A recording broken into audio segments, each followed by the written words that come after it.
Pasok. Lumabas siya ngayon. And I challenge him. He's a lawyer.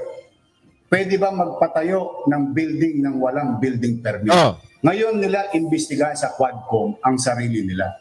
Congressman Joel Chua, pwede bang mag-demolish ng walang demolition permit? Ito, Congressman Joel Chua, ayon kay Mayor Isko, hindi ito maitatanggi dahil mayroong pangalan ang kongresista sa proyekto. Maginahawa na nagagamit ng tao yan dati pa eh. I will investigate this.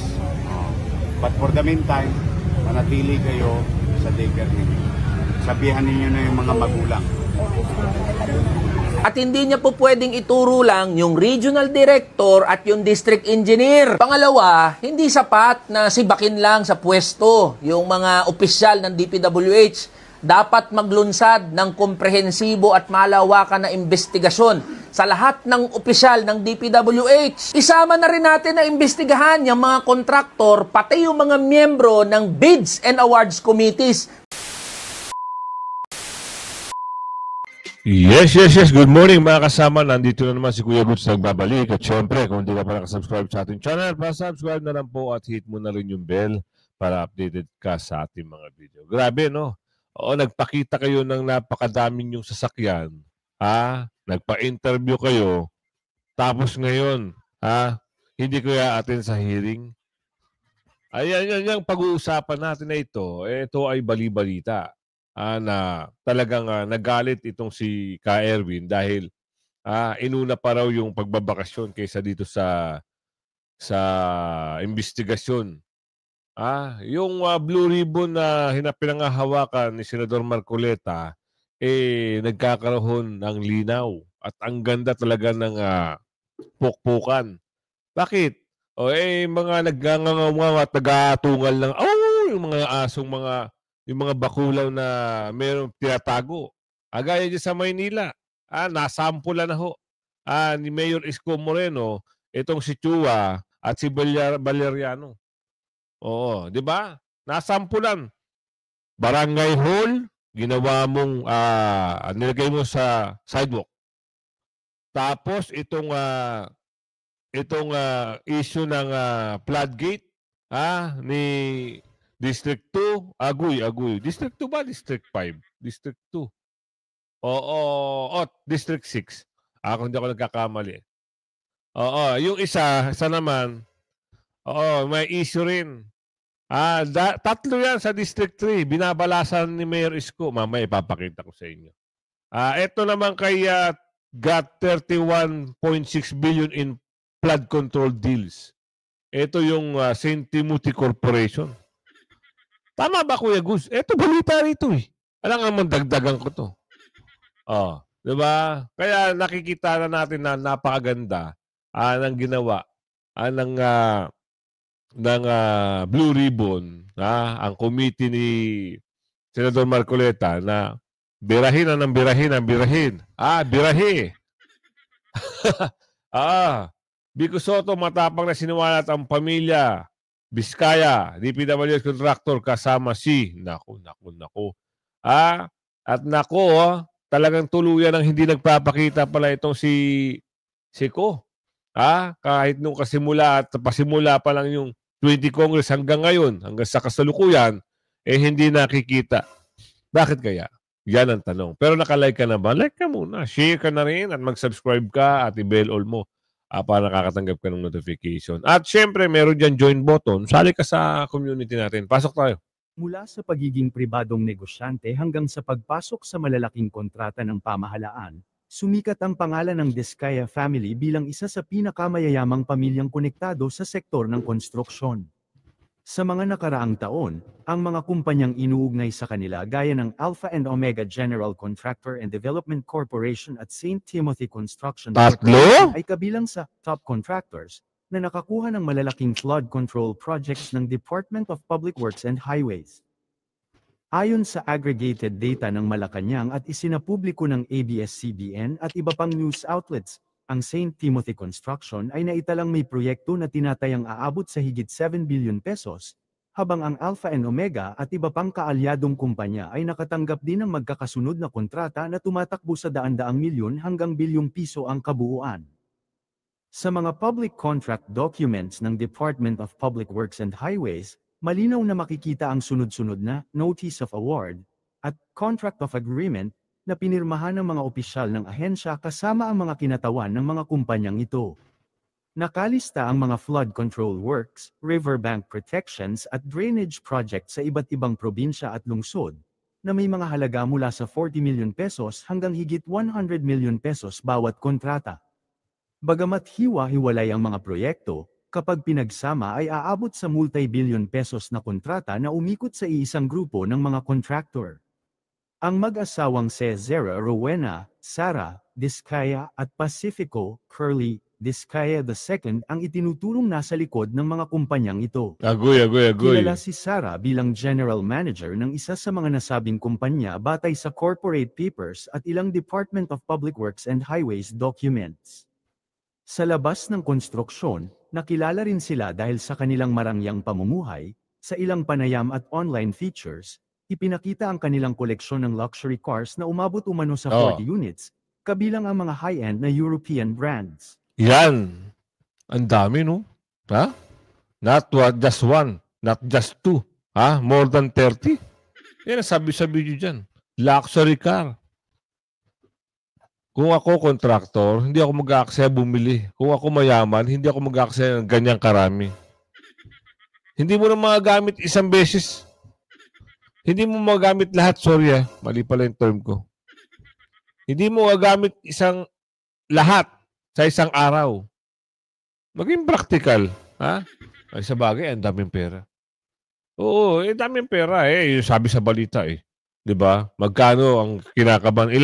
Ilang kontrata ang nakuha sa gobyerno? Ang tanong, ang tanong, bakit siniwalat ni Mayor Vico Sotto? Ano ang dahilan? Ano ang nasa likod ng camera? Ay, mali. Ano ang nasa likod ng pagkatao? Ang imaheng ito ng labis na yaman ay nagpatibay sa pananaw na kabilang sila sa bagong uri ng mga negosyanteng biglang yumaman sa ilalim ng malalaking kontrata ng pamahalaan. Kita nyo? Hindi lang negosyo ang pinasok ng Diskaya family. Nitong 2025, tumakbo si Sara Diskaya laban kay Vico Sotto para sa pagkaalkalde ng Pasig. Bagamat hindi nagtagumpay, lumutang ang kanilang pangalan sa lokal na politika, kasabay ng masusing pagbabantay ng publiko sa pinagmulan ng kanilang yaman. Yun ang tanong, di ba? Taong bayan ang nagtataka, nagtatanong, bakit sobrang yaman mo? At ito, may nagsabi, ito isang pakawala. Oo. Meron tong amo. Oo. May basbas daw ito. Lalaban ka kay Vico? Parang Yorme lang ng Manila yan. Nakabantay, nagtatrabaho. May ID pa, May ID pa ang mama. Kakalabanan nyo yung mga galing na, mayor? Wag. Tigilan nyo yung ambisyon nyo. Kung kayo ay gusto pang magpayaman, sabi ni Aling Lolit, wag na. Tama na kayo sa pangungontrata. Wag nyo nang ipasok pa. Tama. Wag nyo nang pakialaman ng politika. Diba? Maayos na sa pamumuno yan ni Vico Sotto. Kagaya ni Yorme, papakita ko sa inyo kung paano niya balandahin ito si Chua. Totoo yan. Ano sabi rito? Pasok. Lumabas siya ngayon. And I challenge him. He's a lawyer. Pwede ba magpatayo ng building ng walang building permit? Ngayon nila imbestigahan sa Quadcom ang sarili nila. Yeah. Congressman Joel Chua, pwede bang mag-demolish ng walang demolition permit? Ito ang mga tanong ni Manila City Mayor Isko Moreno Dumagoso kay Manila 3rd District Representative Joel. Abogado ka pala Bakit wala kang alam sa batas? Ang tanong ni Yorme, pwede bang mag-demolish na walang demolition permit? Pwede bang magpatayo ng walang building permit? At pwede bang maglagay sa sidewalk kahit bawal? Ang takin mong abogado ito. Ang laki ng utak mo. Diyos mio Marimar. Ang taba pala. Ikaw ba naman respetado kang niluklok kuno di umano ng taong bayan, tapos gagawan mo lang ng maanumalyang barangay hall sa sidewalk? Alam mo naman yan ang unang-unang binabakbakan ng mga ng MMDA, yung obstruction. Ay, naaalala ko na. Ito pala yung naging tawag doon, naging mainit na usapin nung kiniklearing ni Bong Nebriha itong lugar nito. Kasama niya si Valeriano. Ito yung humarang at nagyayabang doon na hindi raw nila saklaw ang clearing sa kanilang lugar. Utak merong. Ang clearing all over the Metro Manila. Kung pwede nga, isama ang nearby province. Isasama Kaso, anong utak meron? Tuloy. Chua, kanina ipinag-utos ni Manila City Mayor Dumagoso ang pagkakandado at pagkumpiska ng mga heavy equipment at iba pang mga kagamitan na pang-construction sa isang bakanteng lote sa Alvarez Street, corner Avenida Rizal sa Barangay 334, Zone 3. Ayon sa Manila LGU, dating covered court ang naturang lote na nagsisilbing satellite offices ng City Hall na nasa pangangalaga ng Public Recreations Bureau. Pero illegal itong giniba upang bigyang daan ang proyekto ni Congressman Joel Chua. Ayon kay Mayor Isko, hindi ito maitatanggi dahil mayroong pangalan ang kongresista sa proyekto. Lumabas ka ngayon, Chihuahua. Harapin mo ngayon si Yorme. Di ba ang tapang-tapang nyo nung nangangampanya pa lang si Mayor Isko? Parinig dito, parinig doon. Ganyan ang ginawa nyo kay Mayor Isko. Bakit ngayon hindi kayo makalabas? Tignan natin. Harapin mo si Yorme. Tignan natin yung pagka-brusko mo sa Tuwadcom. Para naman magkaintindihan kayo kung sino ang nasa tama. Ito hindi abogado to Oo, pero ikaw abogado ka. Malalaman natin yan. Planaan niya sa tinanggal sa lugar ang daycare center at mga opisina ng senior citizens. Naghihimutok si Mayor Isko dahil walaan niyang permit mula sa lokal na pamahalaan ang proyekto. O ngayon ay challenge Congressman Joel Chua to investigate himself. Sinabi ko na sa inyo may gobyerno sa lungsod ng Manila and it is called City Government of Manila, not City Congress of Manila. Tama. May babala naman ang alkalde, hindi lamang kay Congressman Chua, kundi maging sa iba pang mga kongresista na nagpapatayo ng mga proyekto sa lungsod na walang kaukulang permit. Kung hindi sila hihinto sa pang-aabuso nila sa kanilang kapangyarihan, papapanagutin ko sila. Hindi ako, no hard close ako sa kanila. Sa totoo lang. May gobyerno na sa lungsod ng Maynila. Tama. Nung araw, baka nagagawa nila, nabobola-bola nila yung mayor.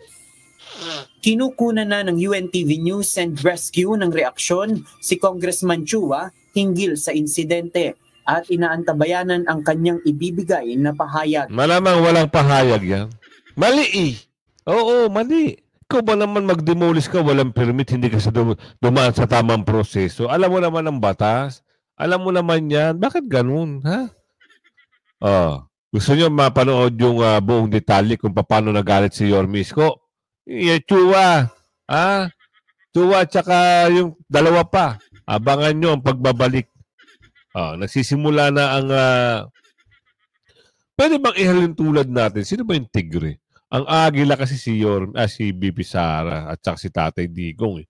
Ito, tigre, pwede, no? Tigre. Hindi pwede tigre. Kasi yung tigre doon yung sa sa norte.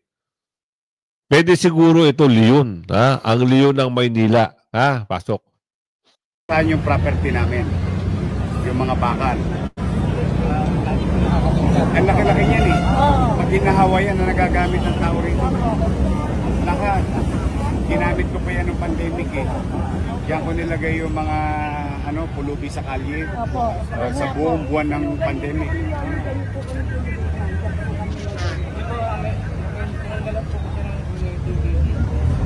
Sino na naman nagtanggal ng building?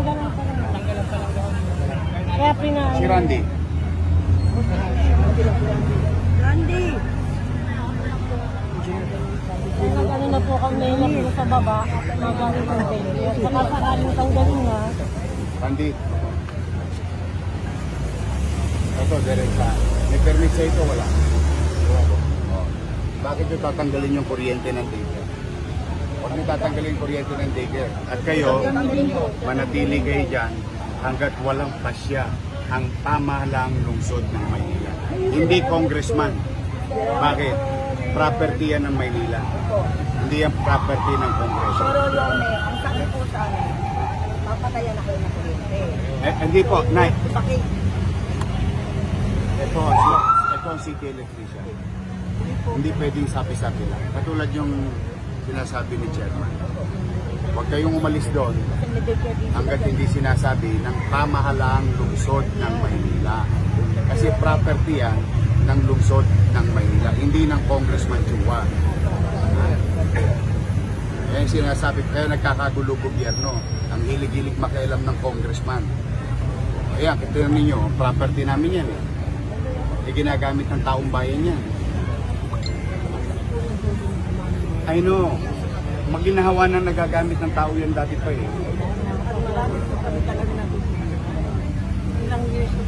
I will investigate this. But for the meantime, manatili kayo sa daycare ninyo. Sabihan ninyo na yung mga magulang. Wala pa na. Ulitin ko po. Namin makapagpapakali sa inyo dyan. Di ba? Pakalamero kasi ito si Chihuahua eh. Pati ba naman na recreation dati? Bakit didemolish mo? Para saan? Papatayo ka, gagamitin mo yung natitira. Gagawa ka ng pa? Kasi magtatapos na nasa kalagitnaan na ng taon. Siguro marami pang pondo. Nag-iisip na naman kung paano dodorobohin. Ay wala na siyang makita eh. Dahil yung mga kalsada niya, hindi naman pwede biyak-biyakin yan eh. Kahit ayos. Oo.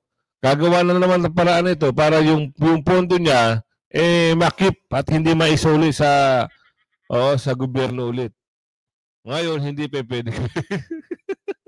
I-donate mo na lang, Chua. Kaya ito si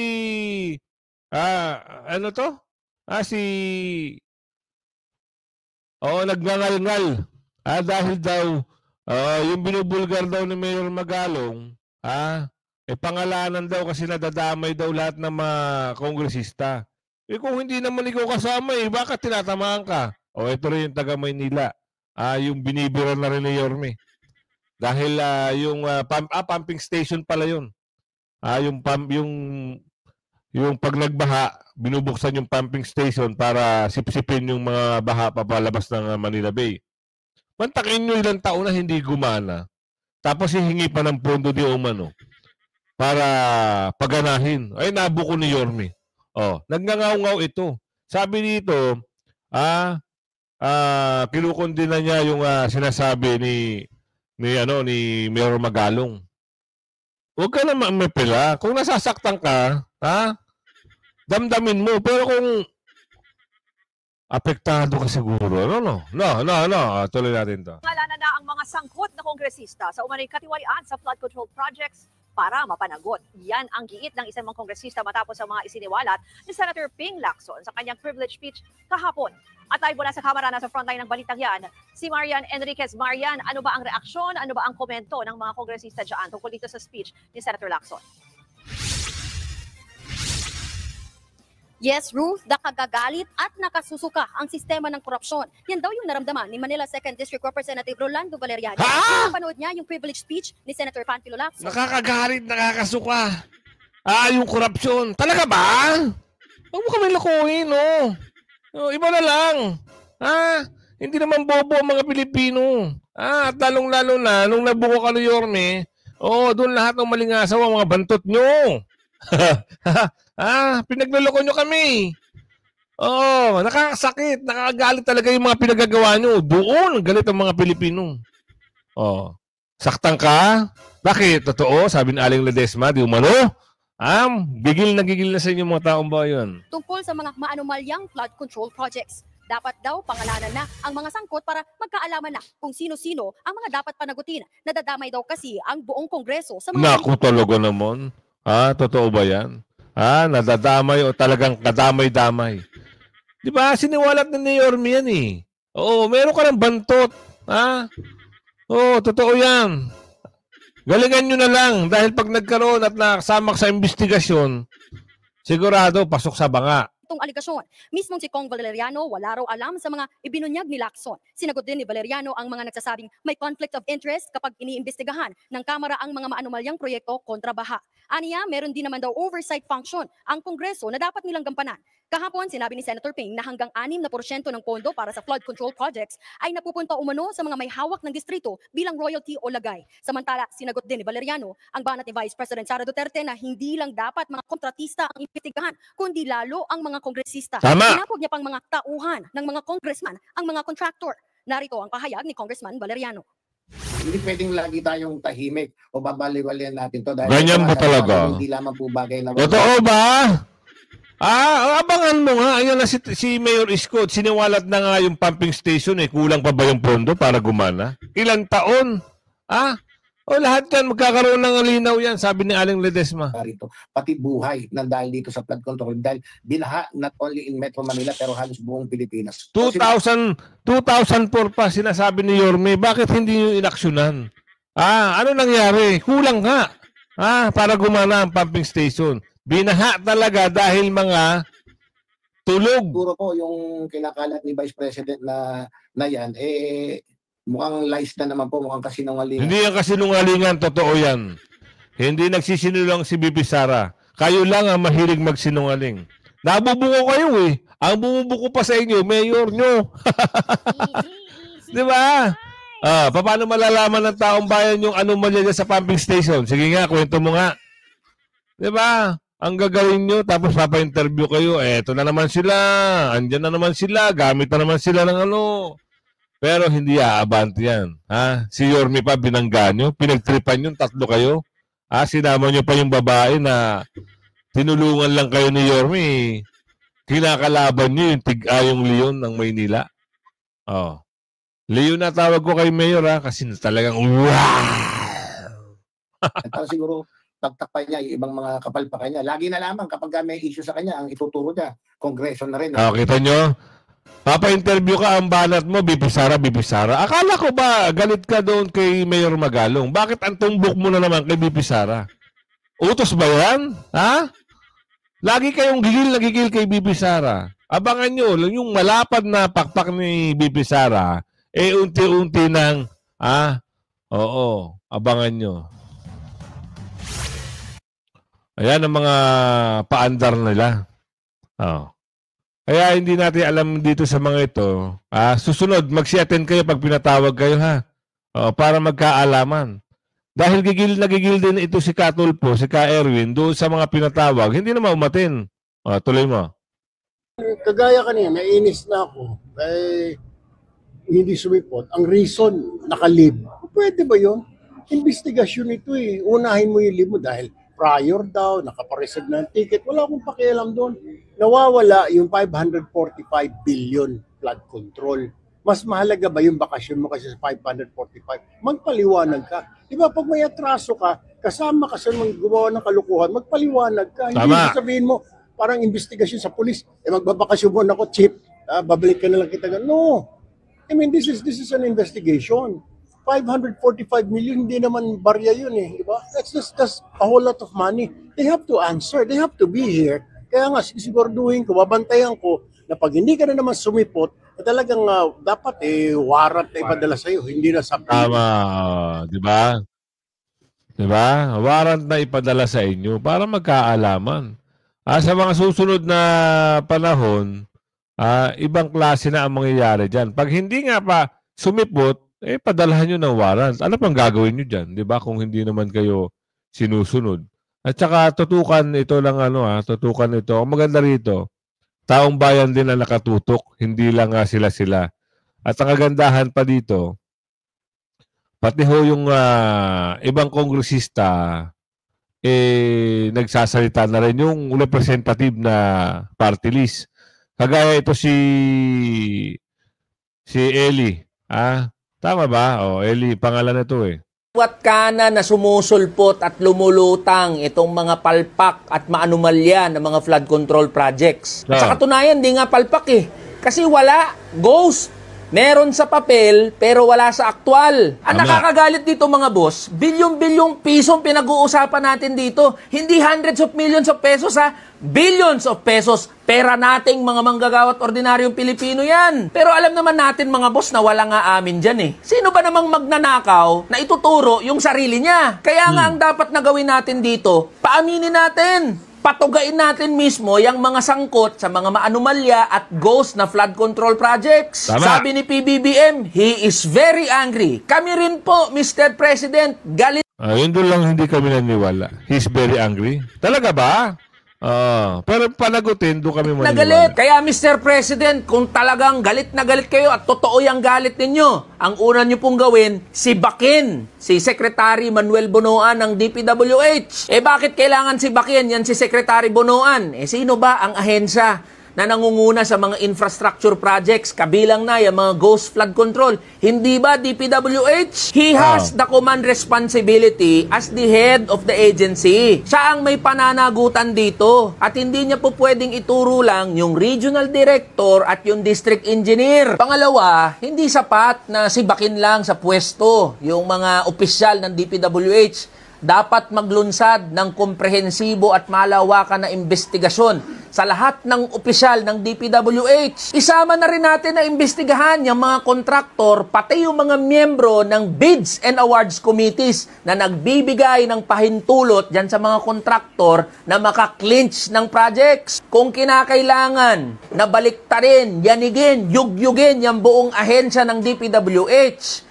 gawin po natin. Ikaw naman, Secretary Bonoan, kung talagang tinatablan ka pa ng hiya, o may katiting na hiya pa na natitira dyan sa katawan mo, wag mo nang antayin na sibakin ka. Pakinggan mo ang panawagan ng mga manggagawa at ordinaryong Pilipino. Umalis ka na dyan sa DPWH. Alam niyo mga boss, kung gaano tayo kagigil at kagalit doon sa mismanaged na hundreds of millions of pesos na confidential and intelligence funds, dapat mas galit at mas gigil tayo dito sa bilyong-bilyong piso na halaga ng maanumalya na flood control projects. Kaya ako mga boss, bilang inyong kinatawan at utusan sa Kongreso at kabahagi na rin ng parehas na galit na nararamdaman ninyo, babantayan natin at titiyakin natin na dadaan sa butas ng karayom yung budget na ipopropose ng DPWH, lalo na ngayong budget season sa House of Representatives. Kaya mga boss, may request ako sa inyo. Patuloy tayo na mag-ingay,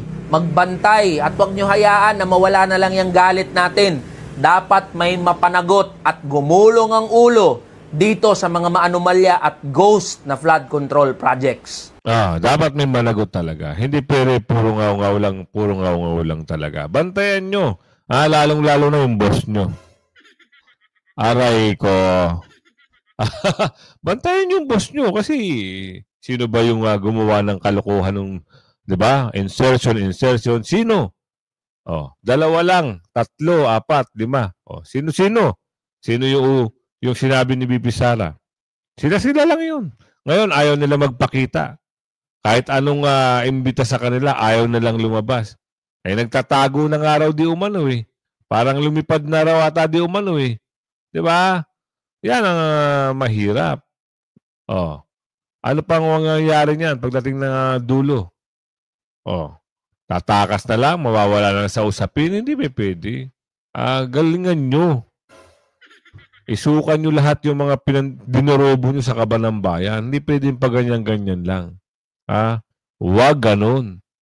Huwag nyo lokohin ang taong bayan. Inubos nyo na tapos paglolokohin nyo, hindi kayo mananagot. Huwag. Hindi pwede yung ganun. Ano pa? Saklap, diba? Diba? Saklap. Bistado na sila lahat. Sarap ng pag-usapan yung mga gantong bagay, lalong-lalo na yung booking na sila. Yung wala na silang may tatago. Talagang, putok na yung pangalan nila. Diba? Ang sarap. pwede na kayong, kung tutusin lang sa kanila, pwede na silang magtago. Pero hindi pwede. Ang kulit mo, Kuya Goods, ano ba? Pwede. Hindi sila pwede magtago. Pwede lang silang yung hindi umatin, pero hindi sila pwede magtago sa usapin. Iiyak talaga to pag ito ay nasampulan na. Lahat sila mananagot. Yan ang magandang aabangan natin. Ang sarap-sarap talaga pag merong masasampulan. Meron talagang masasampulan na dito kasi sinimulan na. Sabi nga ng Senador Marcoleta At saka yung ibang senador, di ba? Dapat meron talaga. Kahit sabi ni Kaeli, dapat may managot. Kaya nakikiusap siya sa ating kababayan. Huwag kayong titigil sa pangangalampag. Lahat kayo ay makiisa para ito ay mga mag-iiyak na sa oblo. At matanggal na rin sa kanilang mga pwesto na yung ginagamit ng kanilang mga kapangyarihan para lang sa pansariling interes. Kumakaban ang mga loko, no? Kumakaban sa kaban ng bayan. Woo! Ang sarap nito. Ang sarap. May masasampulan at sinasampulan na. Hanggang sa muli, kung umabot ka sa video natin ito, pakilike and share ng video at lagi kayong antabay. Bye-bye!